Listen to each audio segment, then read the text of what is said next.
மூலனின் உடலில் உயிர் புகுந்த திருமூலர் தன் பழைய உடலை தேடி மீண்டும் காட்டிற்கு திரும்பினார். ஆனால் அவர் வைத்திருந்த உடல் முழுவதும் மறைந்துவிட்டது. அந்த நொடி அவர் புரிந்து கொண்டார், இது சிவனின் திருவிளையாட்டு. அதை ஏற்று அவர் ஒரு முடிவு எடுத்தார்.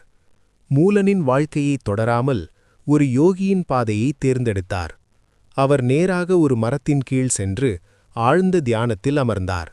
சில நாட்களில் மூலன் மாறிப்போயிட்டான் என்று கிராமம் முழுக்க பேச்சு பரவியது.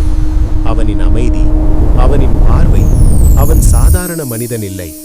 அந்த செய்தி அவனின் மனைவியையும் வந்தடைந்தது. அவள் விரைந்து வந்து அழுதபடி கேட்டாள், நீங்கள் என் கணவர்தானே? ஆனால் அவளின் முன் இருந்தவர் ஒரு ஞானி.